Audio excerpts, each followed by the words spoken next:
إن الحمد لله نحمده ونستعينه ونستغفره ونعوذ بالله من شرور أنفسنا ومن سيئات أعمالنا. من يهده الله فلا مضل له ومن يضلل فلا هادي له، وأشهد أن لا إله إلا الله وحده لا شريك له، وأشهد أن محمدا عبده ورسوله صلى الله عليه وعلى آله وأصحابه والتابعين وتابع التابعين ومن تبعهم بإحسان إلى يوم الدين. يا أيها الذين آمنوا اتقوا الله حق تقاته ولا تموتن إلا وأنتم مسلمون. يا أيها الناس اتقوا ربكم الذي خلقكم من نفس واحدة وخلق منها زوجها وبث منهما رجالا كثيرا ونساء، واتقوا الله الذي تساءلون به والأرحام إن الله كان عليكم رقيبا. يا أيها الذين آمنوا اتقوا الله وقولوا قولا سديدا يصلح لكم أعمالكم ويغفر لكم ذنوبكم، ومن يطع الله ورسوله فقد فاز فوزا عظيما. أما بعد، فإن خير الحديث كتاب الله، وخير الهدي هدي محمد صلى الله عليه وعلى آله وسلم، وشر الأمور محدثاتها، فإن كل محدثة بدعة وكل بدعة ضلالة وكل ضلالة في النار. Ikhwani fi din, a'azzakumullah kaum muslimin rahimani wa rahimakumullah. Kita lanjutkan kajian kitab tafsir yang ringkas, yaitu Taisir Al-Karim Ar-Rahman oleh Syekh Sa'di rahimahullah. Sampai kita pada ayat Allah Subhanahu wa taala,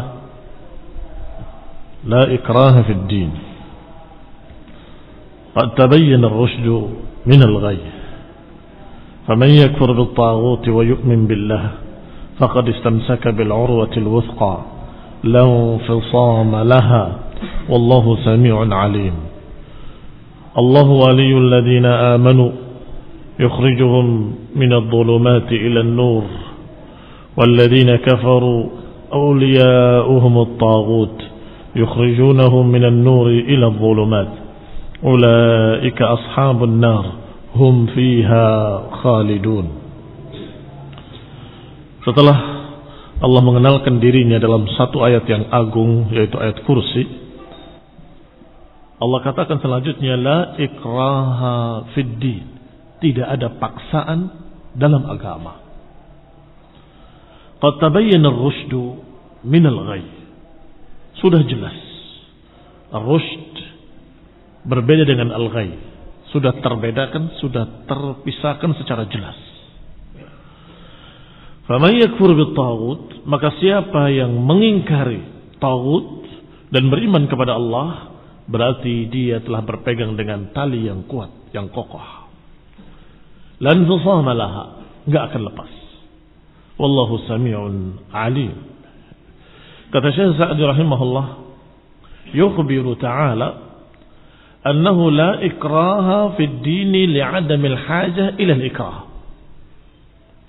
Kata Syekh Sa'di rahimahullah bahwa dalam ayat ini Allah mengkhabarkan subhanahu wa ta'ala bahwa enggak ada paksaan dalam agama Islam, enggak ada paksaan dalam beragama, li'adamil hajah, karena memang tidak perlu paksaan. Mengapa tidak perlu? لأن الإكراه لا يكون إلا على أمر خفية أعلامه أو غامضة آثاره أو أمر في غاية الكراهة للنفوس. Karena yang namanya paksaan tidak terjadi kecuali pada perkara-perkara yang tidak jelas rambu-rambunya, pada perkara yang ghamidah, gelap atau tidak jelas pengaruh-pengaruhnya, itu baru butuh paksaan. Ayo kamu ke sini. Mau apa? Udah pokoknya ke sini. Mau apa? Apa yang dipikirkan oleh dia? Takut. Jangan-jangan saya akan mendapatkan kerugian. Jangan-jangan saya akan bermudarat. Jangan-jangan. Maka orang tadi membutuh atau memerlukan paksaan. Masuk. Harus. Karena tidak jelas. Orang itu nggak mau kecuali harus dipaksa. Ghamidah atharuhu. Terselubung pengaruhnya. Akan jadi baik atau akan jadi jelek. Terselubung. Nggak jelas. Atau amrun khafiyah a'lamuhu. A'lam itu rambu-rambu. Rambu-rambunya samar, nggak jelas. Ayo, jalan ke arah sana. Sebentar, ini ke arah mana? Terus pokoknya jalan. Orang itu akan berat dan harus paksaan. Kenapa? Karena nggak jelas. Rambu-rambunya nggak ada. Tapi kalau dia tahu, oh ini ke sana, memang saya mau ke sana, nggak perlu dipaksa.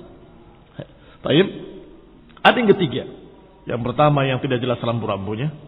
Yang kedua yang terselubung pengaruh-pengaruhnya. Ada yang ketiga. Atau amr ala amrin fi ghayatil karaha lin nufus. Perkara yang sangat dibenci oleh jiwa. Ini api. Kamu disuruh masuk ke api. Masuk. Enggak akan mau. Maka perlu paksaan suruh masuk. Mengapa? Karena dia tidak suka. Maka orang yang mengajak seseorang kepada yang tidak disukai harus dipaksa. Karena dia nggak suka. Nggak bisa sukarela jalan sendiri. Nggak bisa. Ini barakallahu fikum disuruh berjalan ke tempat yang berbahaya. Disuruh berjalan ke tempat yang akan membakar dirinya. Disuruh berjalan untuk menuju jurang yang akan mencelakakan dirinya. Nggak mungkin mau manusia. Kecuali harus dipaksa. Sah? Alaysa kadzalik? Nah. Maka kata Syekh Sa'di, "Amma hadzal din al-qawim was-siratal mustaqim." Adapun agama yang lurus ini, adapun siratal mustaqim, jalan yang lurus ini, qad tabayyanat a'lamuhu, sudah jelas rambu-rambunya, sudah jelas arahnya, sudah jelas. Maka Allah katakan berikutnya dengan kalimat qad tabayyana ar-rusydu minal ghayy. Sudah jelas mana rusyd, mana ghayy. Rusyd itu sesuatu yang menyelamatkan, terbimbing, lurus. Adapun ghayy menyimpang, mencelakakan, membahayakan. Jelas. Silakan. Ini yang selamat, ini yang berbahaya. Silakan pilih. Wa hadainahun najdain. Kami berikan dua jalan atau kami tunjukkan dua jalan. Mengapa dikatakan la ikraha fid din? Karena tabayyana ar-rusydu minal ghayy. Apakah agama ini enggak jelas rambu-rambunya? Tidak, sangat jelas dan gamblang. Ini agama Islam. Apakah ghamidatun atharuhu? Apakah terselubung pengaruh-pengaruhnya? Tidak, sangat jelas pengaruhnya. Orang yang terbimbing dengan syariat Islam jadi orang yang selamat dunia akhirat, jadi orang yang baik, orang yang berjiwa sosial, orang yang banyak membantu, orang yang baik, orang yang Masya Allah. Terlalu banyak dan terlalu jelas. Ngapain dipaksa? Kamu sudah tahu bahwa ini jalan yang menyelamatkan. Yang ketiga juga, apakah fi ghayatil karaha lin nufus? Apakah ajaran agama sesuatu yang dibenci oleh jiwa? Tidak. Justru sebaliknya. Agama Islam yang paling sesuai dengan fitrah. Yang paling sesuai dengan jiwa manusia. Karena Allah Subhanahu wa ta'ala la yukallif nafsan illa wus'aha. La yukallifullahu nafsan illa wus'aha. Allah tidak membebani syariat pada seseorang kecuali dengan sekesanggupannya. Allah Maha tahu seberapa kemampuan manusia. Maka tidak ada yang berlebih. Enggak ada yang berat, enggak ada yang susah. Inna hadzal din yusrun, kata Nabi sallallahu alaihi wasallam. Agama ini yusr, agama ini mudah. Wala yushadad din illa ghalabah. Tidaklah orang yang memberat-beratkan agama kecuali pasti akan kalah. Pasti enggak akan bisa konsekuen. Karena agama ini sudah sempurna, sudah pas. Tidak berat buat manusia. Berarti enggak ada karahalin nufus. Maka untuk apa ikrah? Untuk apa memaksa? Enggak usah memaksa. Ajarkan saja. Ini Islam yang sempurna. Ini agama yang mengajarkan keselamatan. Ini agama yang mengajarkan kepada kalian kebaikan dunia, kebaikan akhirat. Qala qad tabayyanat a'lamuhu lil'uqul. Adapun Islam sudah sangat jelas rambu-rambunya dan hikmah-hikmahnya secara akal. Ajaran Islam semuanya memiliki hikmah-hikmah. Wa dhaharat turuquhu wa tabayyana amruhu. Sudah sangat gamblang jalannya. Kemana? Arahnya kemana? Wa tabayyana amruhu. Dan sudah sangat jelas pula urusannya. Pernah ketika ada seseorang ingin pakai masjid, izin mau mengadakan acara, gak diizinkan. Ditanya DKM-nya, mengapa engkau tidak izinkan? Dia jawab, saya belum tahu kemana arahnya. Saya khawatir, katanya. Jangan-jangan mengarah kepada ajaran terorisme atau ajaran yang menyimpang sesat. Lihat kenapa dia menolak? Khawatir, karena nggak jelas. Tetapi Islam mengajarkan sangat jelas dalam Quran dan mengajarkan sangat jelas dalam Sunnah. Maka mereka mengikuti kitab dan Sunnah, membacakan Al-Quran, membacakan hadis, mengajarkan usul Sunnah, prinsip-prinsip Sunnah, akan jelas jalannya. Ini jalanku, ini jalan kami. Tidak ada yang buram, tidak ada yang terselubung, semuanya jelas. Khalifah Umar ibn Abdul Aziz pernah menyatakan kalau ada seseorang yang mengajarkan satu ajaran secara sembunyi-sembunyi, fa'alam annahu ala ta'sisi dhalalah. Kalau ada orang yang mengakunya ngajaran Islam atau ngajar dakwah tetapi sembunyi-sembunyi, ketahuilah, kata Umar bin Abdul Aziz rahimahullah, innahu ala ta'sisi dhalalah, ketahuilah bahwa dia sedang membuat pondasi kesesatan. Mengapa beliau menyatakan demikian?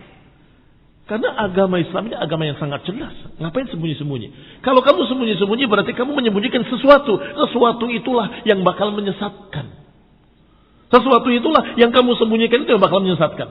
Loh, saya nggak menyembunyikan apa-apa. Saya hanya membacakan Al-Quran. Kalau Al-Quran nggak perlu disembunyikan. Semua muslimin punya Quran. Bahkan kamu khawatirkan siapa? Polisi. Polisi kan punya Quran di rumahnya. Apa yang perlu dikhawatirkan? Ikhwani fiddin a'azakumullah.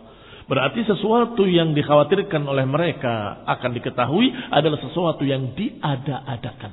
Ajaran baru, pemahaman baru yang menyimpang, sesat. Karena agama Allah agama yang sangat jelas, gamblang, terbuka, jelas. Tabayyana amruh wa 'urifa ar-rusydu minal ghayy. Dan diketahui mana yang rusyd, mana yang ghayy, mana yang lurus, mana yang bengkok. Ada dalil, ada hujjah, ada riwayah, ada atharus salaf, maka dia 'alal haqq. Adapun kalau tidak ada dalilnya, la minal Quran wala minas sunnah, bahkan enggak ada pula contohnya dari salaf, fa'lam annahu bid'ah, dalalah. Ketahuilah bahwa itu kesesatan. Selesai. Tabayyan. Jelas, aina ar-rusyd min al-ghayy. Fal muwaffiq idza nadhara adna nadharin ilaihi atharahu wa ikhtarahu. Karena agama Islam sangat jelas, gamblang, rambu-rambunya sangat jelas, pengaruh-pengaruh baiknya sangat jelas, maka hanya diterangkan Islam ini. Niscaya orang yang melihat ajaran Islam, melihat kesempurnaannya, melihat hikmah-hikmahnya, melihat asar-asarnya, pengaruh-pengaruh baiknya, niscaya mereka enggak usah dipaksa. Saya masuk Islam. Niscaya enggak perlu ada paksaan apapun, mereka dengan sukarela. Asyhadu an la ilaha illallah wa asyhadu anna Muhammadar Rasulullah. Dengan sadar, dengan sukarela, enggak ada paksaan. Mengapa? Karena agama ini sangat jelas baiknya, sangat jelas hikmah-hikmahnya, sangat jelas ajarannya, sangat jelas arahnya. Walhamdulillah. Diriwayatkan dalam sejarah, tercatat, satu penduduk negeri Samarkand masuk Islam secara bersama-sama, seluruhnya dalam satu saat. Ini khairullahazakumullah, menjadi sejarah yang cemerlang, yang dibaca oleh sekian generasi kaum muslimin dan selain muslimin. Bisa satu negeri Samarkand masuk Islam bersama-sama seluruhnya. Dengan sukarela, tidak ada paksaan. Mengapa? Karena kagum kepada kesempurnaan ajaran Islam. Kagum dengan keadilan agama Islam. Ketika kaum muslimin dan pasukannya masuk negeri Samarkand langsung menduduki mereka, merangi mereka, maka mereka dikejutkan dengan itu. Dan mereka merasa bahwa mereka dizalimi. Maka mereka berkata, para pimpinannya, ini harus kita laporkan pada pimpinan mereka. Karena kami dengar pimpinannya sangat bijak.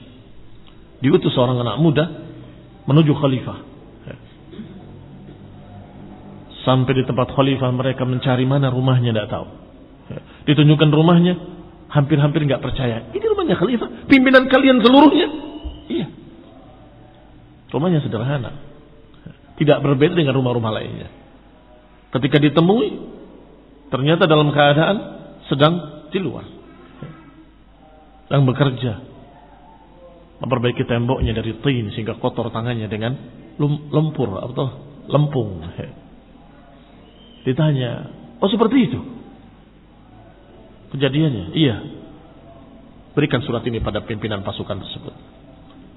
Memo kecil dibawa oleh anak muda ini sampai ke negeri Samarkand. Kemudian berikan, ini aku dapat dari pimpinan kalian. Khalifah? Iya. Terkejut mereka. Khalifah? Iya, khalifah. Ternyata benar. Dari khalifah dibaca dan dikatakan, engkau harus keluar dari negeri Samarkand dan harus masuk dengan menawarkan 3 opsi. Aslim taslam. Kalau tidak mau masuk Islam, silahkan, tetapi tunduk di bawah kekuasaan kaum muslimin dengan membayar jizyah. Yang ketiga, wa illa, kalau kamu tidak pula mau membayar jizyah, kami akan perangi kalian fi sabilillah. Pasukan yang sudah menduduki sebuah negeri keluar lagi. Mereka terkejut dan terkagum-kagum. Ini di luar bayangan mereka. Keluar semua pasukan. Dan kemudian kembali masuk dari pintu masuk negeri Samarkand. Ya ahla Samarkand, aslim taslam, wa illa fajizyah, wa illa fanuharibukum fillah. Semua menjawab aslamna, kami masuk Islam. Kaum muslimin rahimani wa rahimakumullah. Dan ini sudah terlalu terkenal kisah ini. Menunjukkan apa? Tidak perlu dipaksa. Kalau mereka kenal keagungan Islam, mereka akan masuk Islam. Kecuali kalau memang hatinya hati yang tidak suka kebaikan. Kalau hatinya hati yang memang sudah rusak fitrahnya sehingga tidak suka dengan keadilan, senang dengan kezaliman, dan itu keanehan, kerusakan. Kalau masih fitrah pasti akan suka keadilan, suka hikmah. Kembali kepada ucapan Syekh Sa'di rahimahullah. Fal muwaffiq idza nadhara adna nadharin ila atharihi wa ikhtarahu, atau atharahu wa ikhtarahu. Saya ulangi. Al-muwaffiq, orang yang mencocoki Islam ketika melihat sekecil-kecil pandangan, ini sedikit saja melihat Islam, atharahu, akan memilih Islam. Wa ikhtarahu, akan memilih Islam, akan memeluk Islam. Wa amma man kana sayyi'ul qasdi fasidul iradah, kecuali kalau memang tujuannya jelek dan kehendaknya juga jelek, hatinya sudah jelek, fitrahnya sudah rusak, maka ini kelainan. Dia tinggal di tengah-tengah orang baik gak betah. Dia lebih senang tinggal di tengah orang-orang bejat, para pembunuh, para perampok, para ahli maksiat dan seterusnya, orang-orang yang zalim. Itu memang kelainan. Secara fitrah seluruh manusia menyukai ketentraman, keadilan, kebaikan. Nah, itu fitrah manusia. Adapun yang hatinya rusak, khabithun nafs, jiwanya jelek, yaral haq fayakhtar alaihi al-batil, ketika melihat kebenaran dia justru memilih kebatilan. Oh, Islam adil ya?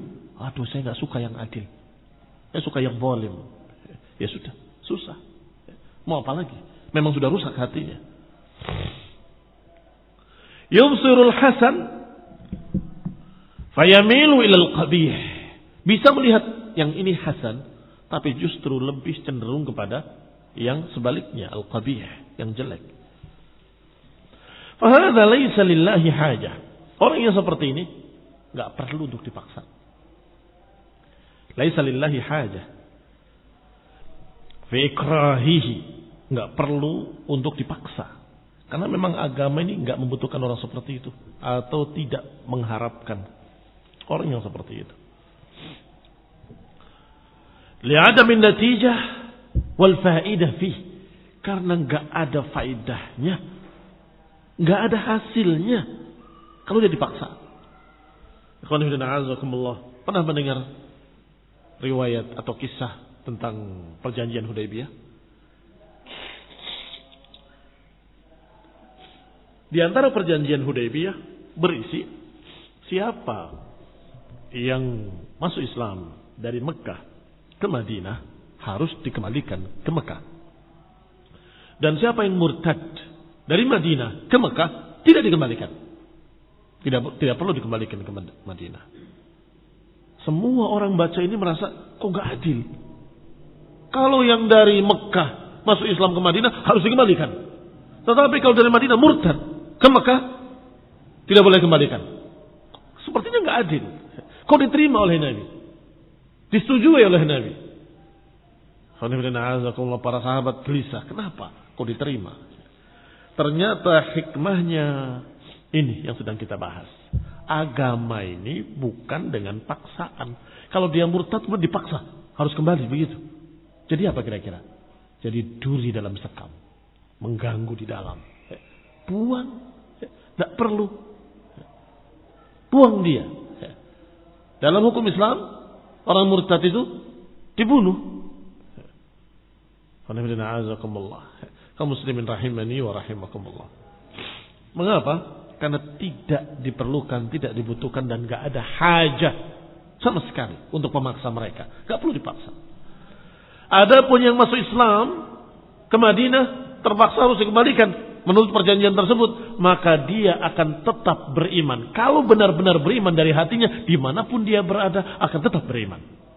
Dimanapun dia berada. Dan terbukti mereka tidak betah di Mekah, ke Madinah tidak boleh, maka mereka lari ke dusun Is namanya. 1 orang, 2 orang, 3 orang, sampai 70 orang. Dipimpin oleh Abu Jandal. Akhirnya justru mereka sendiri yang merasa repot dengan pasukan Abu Jandal ini. Kaum muslimin rahimani wa rahimakumullah. Agama ini sudah jelas kebenarannya. Tidak perlu ada paksaan apapun. Sehingga jangan dikira bahwa syariat jihad fisabilillah adalah untuk memaksa manusia masuk Islam. Bukan. Tetapi untuk menghentikan mereka yang menghalangi dakwah Islam. Perhatikan bedanya. Bukan untuk dipaksa. Buktinya syariat jihad dimulai dengan 3 tadi. Aslim taslam. Masuk Islam kalian selamat. Kalau tidak, bayar upeti jizyah wa antum saghirun. Kalau tidak, kami akan perangi kalian fisabilillah. Artinya agama tidak jadi target harus dipaksa masuk Islam. Tak bisa seperti itu. Tidak seperti mereka yang di luar Islam. Justru mereka membuat uhdud, membuat parit. Di zaman-zaman ashabul ukhdud, harus percaya kepadaku, jangan percaya kepada Nabi, jangan percaya kepada Allah. Disuruh kafir. Kalau enggak mau, masukkan ke dalam api. Qutila ashabul ukhdud an-nari dhatil waqud idhum 'alayha qu'ud wa hum 'ala ma yaf'aluna bil mu'minina syuhud. Celaka kata Allah, mereka para ashabul ukhdud yang menggali parit, yang membakar manusia-manusia yang tidak mau kufur bersama mereka. Dipaksa. Demikian pula beberapa kejadian-kejadian di beberapa negeri. Harus kamu kufur dan harus masuk agama mereka. Kalau enggak, disembelih, dibunuh, disembelih, dibunuh. Apakah Islam pernah mengajarkan seperti itu? Tidak. Kalau kamu tidak mau Islam, silakan. Tetapi kamu dibawa kekuasaan kaum muslimin dan membayar upeti, bayar jizyah. Ikhwani fillah, azakumullah, kaum muslimin rahimani wa rahimakumullah. Dan itu wajar. Mereka yang tinggal di sebuah negeri mereka harus membayar jizyah. Ikhwani fid din, a'azakumullah, kaum muslimin rahimani wa rahimakumullah. Maka ketika Umar bin Khattab radhiyallahu taala anhu membuka negeri Romawi, pesannya jangan membunuh pendeta-pendeta di gerejanya. Sehingga ketika mereka sudah berhasil memasuki negeri tersebut dan sudah berhasil menguasai, masih melihat pendeta yang berzikir dengan tasbih besar. Kamu lihat, kata Umar Ibn Khattab radhiyallahu taala, orang yang sedang berzikir itu. Inilah yang dikatakan oleh Allah Subhanahu wa taala, amilatun nasibah, orang beramal tapi sia-sia. Itu kan bukti adanya seorang pendeta Nasrani yang masih berzikir dengan agamanya di masa Islam sudah menguasai mereka. Paham maksud saya? Artinya itu hujjah bahwa Islam membiarkan mereka beribadah. Tetapi ya wailak, celaka engkau kalau berani-berani menghalangi agama atau ajaran agama Islam atau menghalangi dakwah Islam. Apalagi memerangi kaum muslimin, mengganggu kaum muslimin. Tentunya syariat jihad juga diperintahkan untuk membela kaum muslimin. Ikhwani fi din, a'azakumullah, kaum muslimin rahimani wa rahimakumullah. Kalau kaum muslimin menguasai mereka, mereka aman. Tetapi na'udzubillah, ketika mereka menguasai kaum muslimin dibantai habis. Dan itu sudah terbukti dari sekian kejadian-kejadian sepanjang sejarah. Qala, kata Syekh As-Sa'di rahimahullah, al-mukrah laisa imanuhu sahihan. Ngapain dipaksa untuk masuk Islam? Kalau dia terpaksa masuk Islam, diterimakah keislamannya? Tidak diterima. Al-mukrah, orang yang terpaksa masuk Islamnya, tidak ikhlas dari hatinya, apakah diterima? Tidak diterima. Innamal a'malu binniyat. Yang namanya amalan tergantung niatnya. Kalau niatnya ikhlas diterima, kalau niatnya terpaksa ya enggak diterima. Wala tadullul ayatul karimah ala tarki qitalil kufaril muharibin. Dan kata Syekh Sa'di pula rahimahullah, ayat ini tidak menunjukkan ditinggalkannya jihad fisabilillah. Tidak menunjukkan ditinggalkannya perang, memerangi orang-orang kafir fisabilillah. Syariat perang melawan orang-orang kafir tetap ada. Tetapi sudah kita sebutkan tadi, kafir yang diperangi adalah kafir harbi. Disebutkan oleh beliau, oleh Syekh Sa'di, dengan kufar al-muharibin atau kufar al-muharibin. Ini orang-orang kafir harbi. Karena orang kafir ada macam-macam. Ada orang kafir yang dhimmi, di bawah kekuasaan kaum muslimin, tunduk di bawah kekuasaan kaum muslimin. Ada kafir muahad yang terikat janji.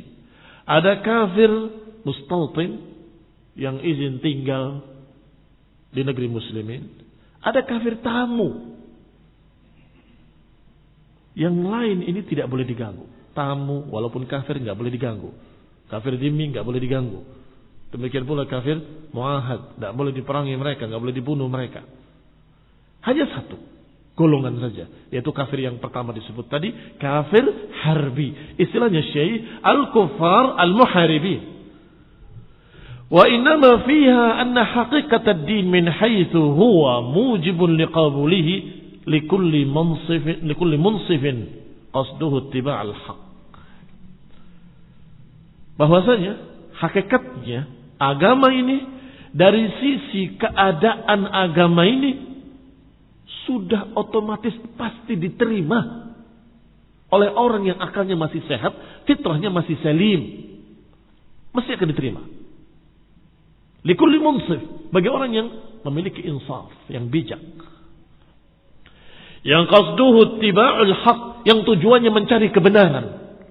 Salman al-Farisi dari Persia, penyembah api. Salman al-Farisi radhiyallahu taala anhu. Dia menceritakan dirinya bahwa aku waktu itu mencari kebenaran. Sampai aku bertemu dengan seorang pendeta. Aku melihat ini lebih dekat pada kebenaran. Maka aku pegang agamanya. Aku tinggal bersamanya. Tadinya penyembah api berpegang dengan agama Nasrani. Dari pendeta yang satu kepada pendeta yang lain. Meninggal digantikan dengan pendeta yang lain. Sampai ketika pendeta ini akan meninggal pula, maka dia tanya, wahai pendeta, kepada siapa aku ngikut setelah engkau pergi, setelah engkau meninggal? Dijawab, sekarang ini waktunya akan diutus seorang Rasul. Di Yathrib, di tempat yang banyak pohon kurma, disebutkan ciri-cirinya. Maka dia datang ke sana. Dalam keadaan Nabi belum hijrah. Datang ke Madinah. Menunggu, mencari. Sampai ketika Nabi hijrah, beliau melihat ciri-cirinya. Yang diceritakan oleh pendeta tadi. Dilihat ciri-cirinya, dilihat alamatnya. Sampai tinggal satu hal. Semuanya terbukti benar. Tinggal satu hal. Dia mau ngomong ragu-ragu. Dipandangi Rasulullah SAW. Mau ngomong gak keluar dari mulutnya. Maka Nabi berkata, apakah engkau ingin melihat ini? Ditunjukkan di punggungnya. Seperti telur burung merpati. Jadi tanda kenabian. Tahu Nabi SAW dari Allah SWT bahwa orang ini ingin melihat tanda yang sisa satu ini. Apakah benar ada tanda di punggungnya? Maka ditunjukkan oleh Nabi. Maka dia beriman di peluknya Rasulullah SAW. Dia mencari kebenaran. Dapat. Mengapa? Karena Islam sangat jelas, sangat gamblang. Mereka yang tidak mau menerima agama Islam ini satu dari dua golongan. Golongan yang pertama, golongan yang memang menyukai kejelekan-kejelekan, tidak menyukai kebaikan. Golongan kedua, orang yang membodohi dirinya sendiri sehingga dia gengsi untuk menyatakan dengan lisannya apa yang ada dalam hatinya. Hatinya yakin, mulutnya nggak mau mengatakan yakin. Dan ini yang terbanyak. Ini yang terbanyak. Sesungguhnya benar. Tapi begitu. Terbukti pada tokoh-tokoh Yahudi di Madinah. Ka'ab ibn Ashraf dan sejenisnya.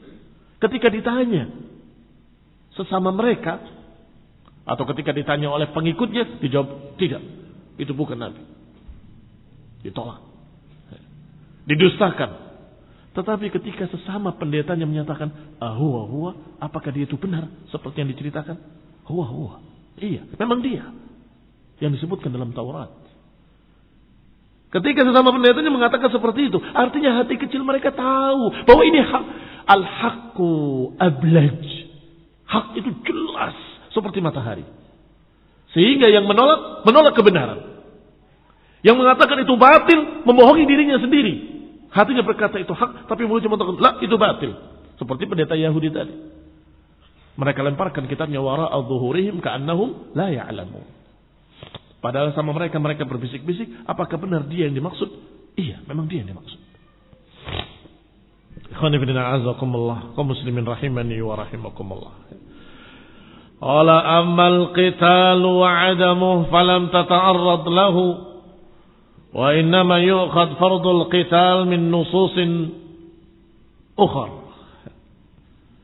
Adapun masalah perang enggak berkait dengan pembahasan kita. Pembahasan kita adalah agama ini enggak perlu dipaksa. Agama ini enggak perlu ada paksaan. Agama ini sangat jelas gamblang. Kalau mereka mau kebenaran, niscaya mereka akan tahu bahwa ini hak. Kalau mereka ikhlas benar-benar mencari yang hak, niscaya semua Nasrani akan beragama Islam. Kalau saja mereka tidak membohongi dirinya sendiri dan mereka benar-benar mencari kebenaran, mereka akan memeluk Islam. Tidak perlu dipaksa. Biarkan. Mereka suatu saat akan tahu bagaimana adilnya Islam. Muslimin rahimani wa rahimakumullah. Adapun perang imma karena pembelaan terhadap kaum muslimin wa imma menghilangkan penghalang-penghalang dari dakwah Islam, dan itu disyariatkan dalam bab lain. Qala, dikatakan, walakin yastadil fil ayatil karimah ala qabulil jizyah. Tetapi kita berdalil dengan ayat ini diterimanya jizyah, upeti dari orang-orang kafir, walaupun bukan ahlul kitab. Karena sebagian ulama berpendapat bahwa jizyah itu hanya untuk ahlul kitab Yahudi dan Nasrani. Ternyata sebagian berpendapat tidak. Walaupun musyrikin, walaupun orang-orang kafir selain Yahudi dan Nasrani, kalau mereka mau tunduk di bawah kekuasaan kaum muslimin, tetap mereka membayar jizyah. Dan diperlakukan seperti kafir dhimmi, kata sebagian ulama. Kama huwa qawlu katsirin minal ulama, sebagaimana diucapkan oleh sebagian ulama. Karena disebutkan dengan jelas la ikraha fid din. Yang mana yang tidak dipaksa? Yang Nasrani atau Yahudi atau yang lainnya? La ikraha fid din, kalau kita anggap bahwa itu pada Yahudi dan Nasrani saja, sedangkan musyrikin dipaksa harus masuk Islam. Tidak sesuai dengan ayat ini. Dan tidak sesuai dengan apa yang dibahas tadi. Berarti yang lain juga sama. Kalau memang dalam keadaan kafir sebelumnya, bukan murtad, sudah dalam keadaan kafir, maka dibiarkan mereka sampai suatu saat masuk Islam. Kalau mereka semakin jelas melihat Islam, semakin gamblang melihat Islam. Kaum muslimin rahimani wa rahimakumullah, apa kata Allah dalam Al-Quran ketika berbicara tentang orang kafir yang tinggal di negeri muslimin? Allah Subhanahu wa taala menyatakan tentang mereka dengan izin atau pembolehan bagi mereka untuk tinggal di negeri muslimin hatta yasma'a kalam Allah. Apa awal ayatnya? Wa in ahadun minal musyrikin istajaraka fa'ajirhu hatta yasma'a kalam Allah.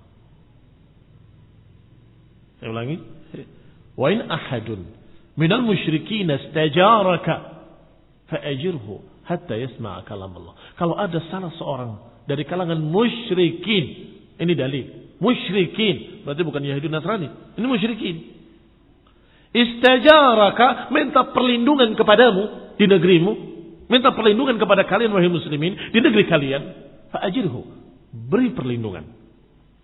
Kenapa kok diizinkan? Ini kan kebaikan pada musyrikin. Masa orang musyrik dikasih kebaikan? Bukan itu tujuannya. Hatta yasma'a kalam Allah, agar mereka mendengar kalam Allah. Apa maknanya mendengar kalam Allah? Mendengarkan ayat-ayat Allah dibacakan, melihat ayat Allah diterangkan, mengenali Islam lebih dekat. Siapa tahu terbawa. Karena agama ini jelas kebaikannya. Kalau dia mau mendengar dari dekat, mudah-mudahan akan semakin yakin bahwa agama ini adalah agama yang hak. Ajirhu, beri izin atau beri perlindungan. Kalau minta suaka politik di negeri muslimin, beri. Hatta yasma'a kalam Allah. Ini ikhwan fillah a'azakumullah yang dimaksud oleh beliau oleh Syekh Sa'di di dalam kalimat beliau bahwasanya jizyah diterima pula dari selain ahlul kitab. Kama huwa qawlu katsirin minal ulama, sebagaimana pendapat kebanyakan ulama. Kemudian ayatnya berlanjut, faman yakfur bit-taghuti wa yu'min billahi faqad istamsaka bil 'urwatil wuthqa.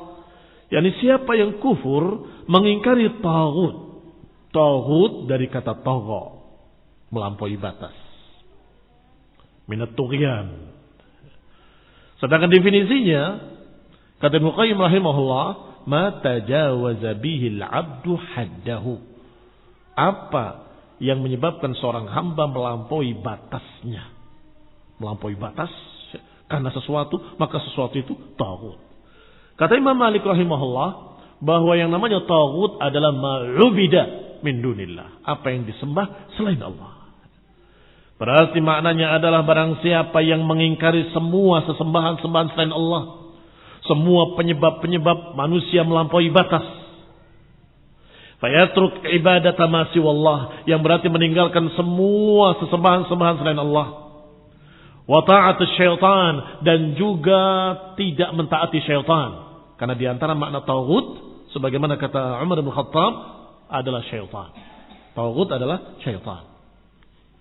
Siapa yang mengingkari syaitan, menentang para sesembahan selain Allah, tidak mau beribadah kepada selain Allah, kemudian dia mu'min billah atau yu'min billah, imanan taman, dengan keimanan yang sesungguhnya, yang sempurna, aujabalahu ibadata rabbih, maka dia mendapatkan ibadah kepada Rabbnya dan ketaatan pada Rabbnya, artinya dia sempurna ibadahnya.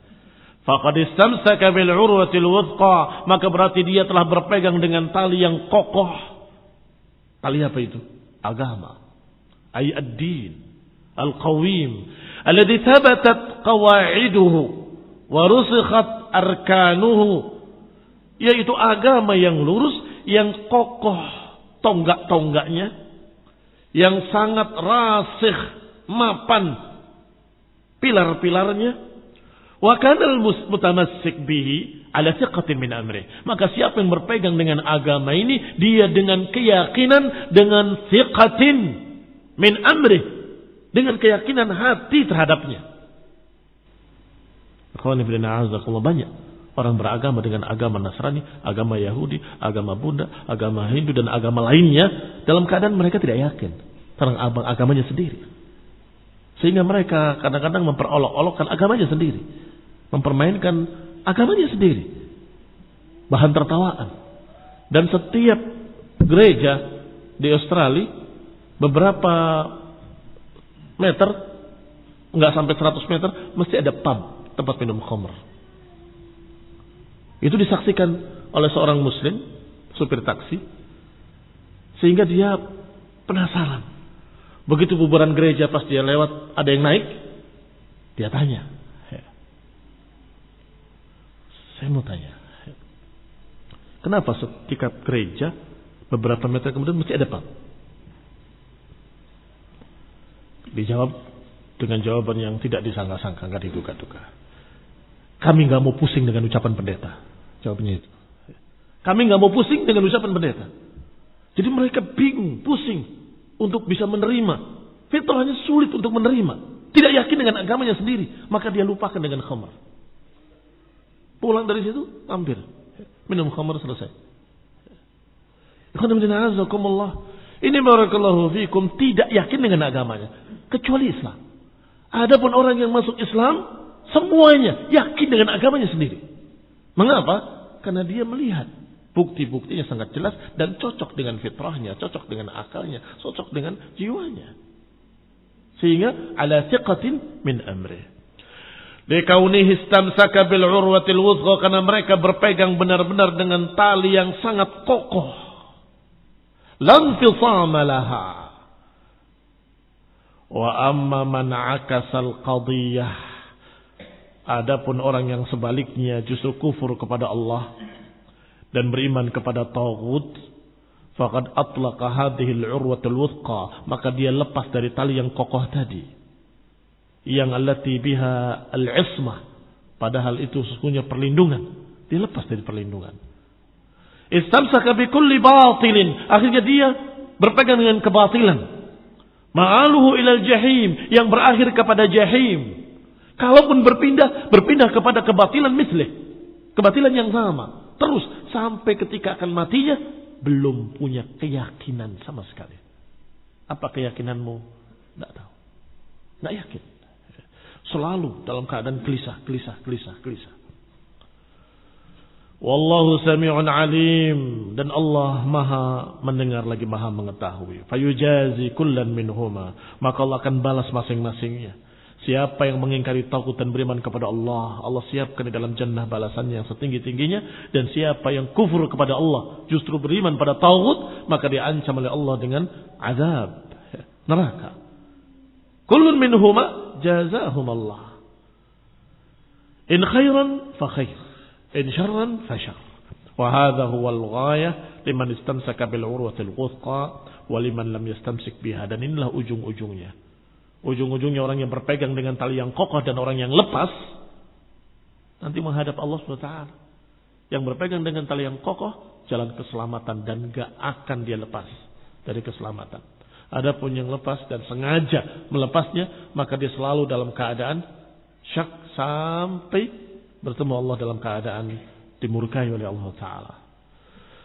Wassalamualaikum warahmatullahi wabarakatuh. Wassalamualaikum hidayah wa rahmah. Subhanakallahumma wa bihamdika asyhadu an la ilaha illa anta astaghfiruka wa atubu ilaik. Wassalamualaikum warahmatullahi wabarakatuh.